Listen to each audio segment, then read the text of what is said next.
Good morning. Welcome to Morning Java. I'm Matt Grubba alongside Chris Bradford. Morning Java brought to you as always by Get-Go Cafe and Market, where they've got their great breakfast combo still going on, $3.99 for sandwich, hash brown, small coffee. It's a great meal. And it's still July, so you get two breakfast bagel sandwiches for $5. Yeah, that's another one if you really want to fill up. I'm always a fan of the bacon, egg, and cheese, as I've said before. But, you can hit Get-Go on the way to Steelers training camp if you're so inclined, and that's where a lot of the news has been going on.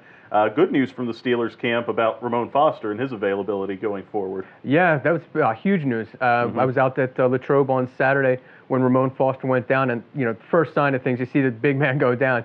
You're thinking this is an ACL, an MCL. Especially when it's a big guy like that. Yeah, like that. So you're thinking the worst. You're thinking he could possibly be done for the season. Your things going through your mind like, well, what if they put him on long-term injury and he comes back?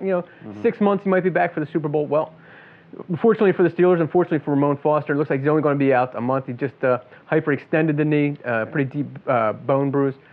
All things considered, the Steelers will take a pretty sigh of relief. Yeah, I mean, an outside chance he'll be ready even for Cleveland for the opener, and that's a big thing in preseason. A lot of these guys that are incumbent starters, guys that have been around, you just want to avoid injuries. Another little scare today with Artie Burns leaving practice with his groin wrapped up yesterday, I should say.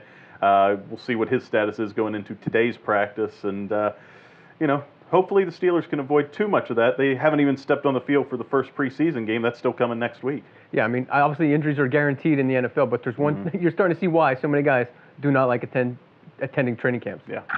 And Chris, the Pirates coming off a 2-2 weekend series with the Mets, had a day off Monday, and they're coming back with a quick 2 against the Cubs, but maybe even more importance is the trade deadline today. Are they going to make a move? I think so. I think they have to, really. I mean, I think that they've played themselves into contention. They've kind of forced Neil Huntington's hand where he has to do something. Obviously, I don't expect the Pirates to make a major move at this point, but they have to do something to show the team that, hey, we're watching. We think you can possibly do anything, but obviously there's a lot of restrictions when it comes to Pirates. The money. Right. Obviously, they'd like to have control of whatever player they get, so that, to use a hockey term, it's a baseball deal.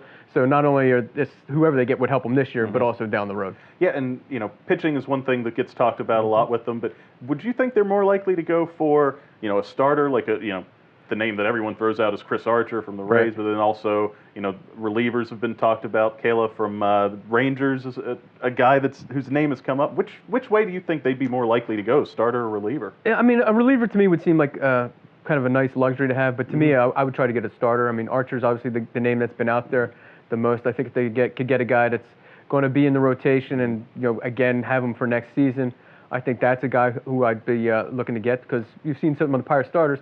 They don't really have a true number one. We've seen Ivan Nova kind of have his ups and downs, and Jameson Taillon kind of the same, and Musgrove kind of much the same, a little bit of inconsistencies, and that kind of got exposed over the Mets series. Would the Pirates be willing to part with enough to get Archer, do you think? I think that's the big hang-up always. That's the question. I think if I'm the Pirates, Mitch Keller is the one guy who's completely off limits. I'm not trading him. Pretty much everyone else in the organization, including the Martins and the Hayeses and guys like that in the minor leagues, if it takes that to get Archer, then you make that deal. We'll see if Neil Huntington agrees. All right, now turning to some soccer, Matt. This is more your wheelhouse. The Riverhounds home Wednesday night here at the Highmark Stadium. A little bit scuffling right now. The Hounds have lost 2 in a row. Yeah, and that's something they haven't dealt with all season. Only 4 losses all year. 3 of them in the league, 1 in the cup match, but the first time they've lost back-to-back. So we're going to see the character of the team, how they're going to bounce back from 2 losses where they gave up a late goal in each to lose as well. So Richmond coming in, that's a team near the bottom of the Eastern Conference. Toronto also near the bottom.